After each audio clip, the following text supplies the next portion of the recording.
Bonjour. Aujourd'hui, nous sommes dans l'Évangile de Luc, chapitre 6, et notre thème, que la force soit avec toi.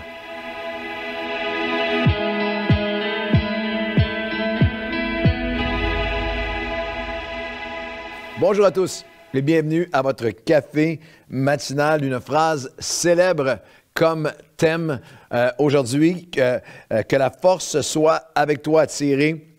Bien sûr, phrase célèbre dit à Luke Skywalker dans la série La guerre des étoiles, Star Wars. Je dois vous faire une confession, je dois être un des seuls en Amérique du Nord qui n'a vu aucun des films de Star Wars. Je n'ai pas d'intérêt pour ce type de film-là. Et je sais là, que déjà, je viens de perdre une grande partie de mon public. Vous êtes des fans finis de Luke Skywalker, toutes les aventures de la guerre des étoiles et les différentes, les 17 épisodes et versions. Mais moi, j'ai été saisi par cette pensée-là que la force soit avec toi dans l'Évangile de Luc, chapitre 6, parce que nous lisons, verset 17, que Jésus descendit avec eux, s'arrêta sur un plateau où se trouvait une foule de disciples et une multitude du peuple, de toute la Judée, Jérusalem, les contrées maritimes de Tyr et de Sidon. Ils étaient venus pour l'entendre et pour être guéris de leur maladie. Et ceux qui étaient tourmentés par des esprits impurs étaient guéris. Et regardez bien le verset 19 de Luc, chapitre 6. Et toute la foule cherchait à le toucher parce qu'une force sortait de lui. Une force sortait de lui et il les guérissait tous. Une force sortait de lui et il les guérissait tous. Que la force soit avec toi.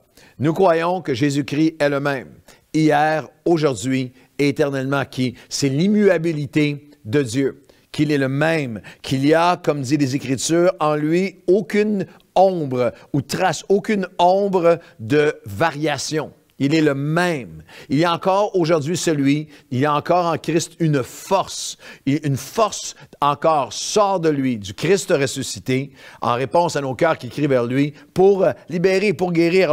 Alors la question, c'est comment rétablir? Est-ce qu'il y a des choses que nous devons faire pour que la force soit avec nous, pour que cette force surnaturelle vienne faire son œuvre en nous? Et dans l'Évangile de Luc, chapitre 6, il y a 3 pensées afin de contribuer, afin de débloquer, déverrouiller, afin de libérer, afin de rétablir, d'augmenter, d'accroître sa force en nous. Que la force soit avec toi. Alors, pour que la force soit avec moi, pour que la force soit avec toi, 3 pensées dans notre chapitre de Luc, chapitre 6. Pour que la force soit avec toi, il faut lui remettre ce qui est desséché. Ne jamais arrêter de lui remettre ce qui est desséché. Dans Luc chapitre 6, il arriva au verset 6. Il arriva un jour de sabbat que Jésus enseignait dans la synagogue et qu'il enseignait, il s'y trouvait un homme dont la main droite était sèche. Il y a tout un échange avec les pharisiens. Mais Jésus, au verset 8, dit à l'homme, « Tiens-toi là au milieu. » Il se leva et se tint debout et Jésus lui dit, « Donne-moi ta main qui est desséchée. » Et alors que l'homme étendit la main, qu'il remet ce qui est desséché à Jésus, sa main fut guérie. Une force sortait de lui et les guérissait tous. Que la force soit avec toi. Et pour que la force augmente, s'accroisse dans ma vie, il faut lui remettre ce qui est desséché.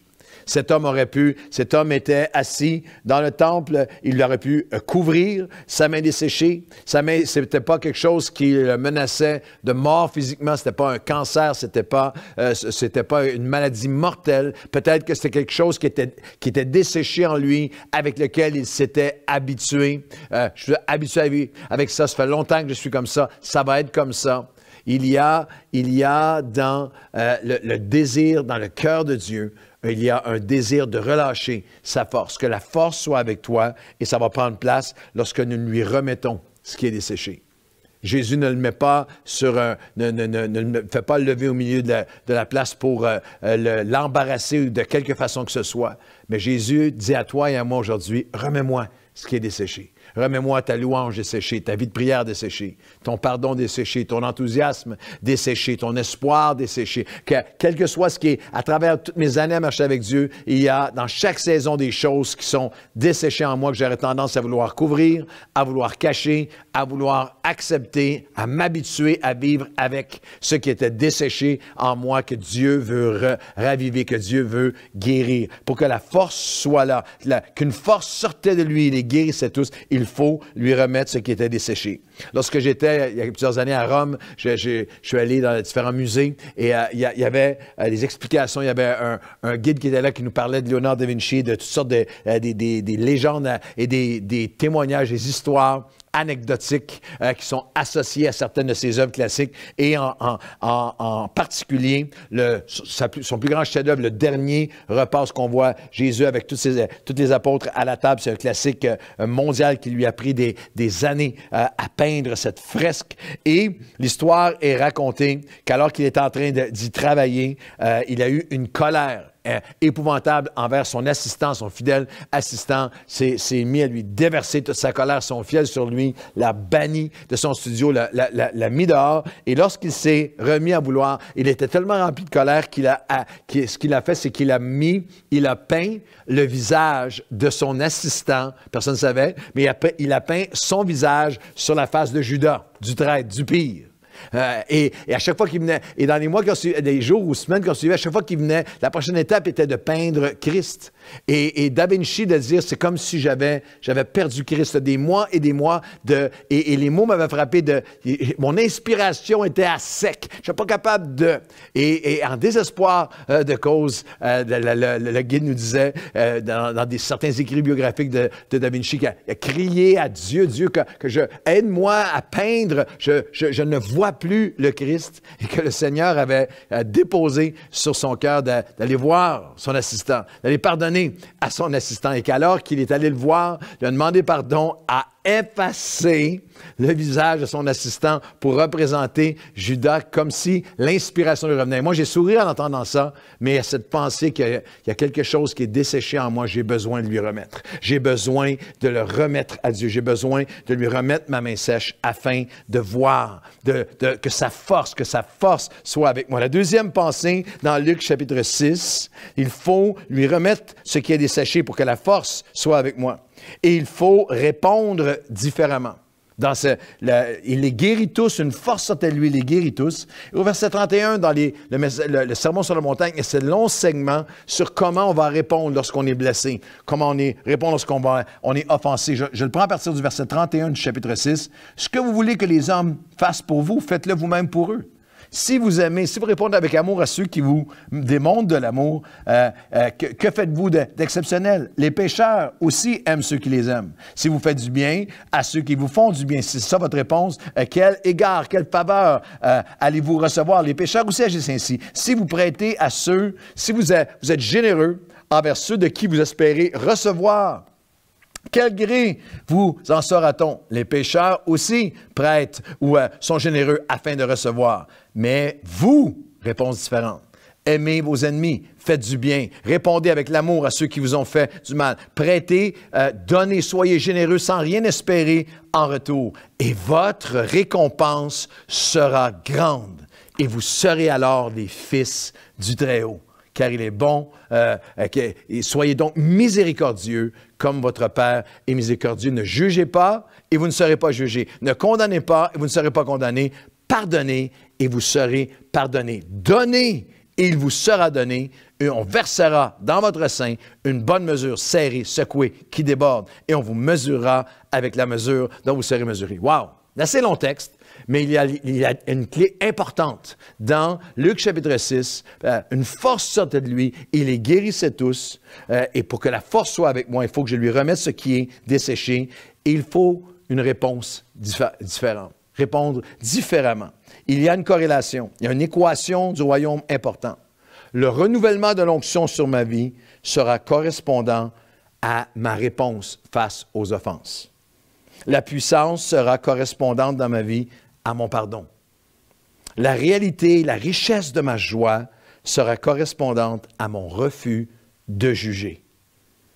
Comment je réponds aux blessures, va déterminer ce que je vais recevoir comme bénédiction.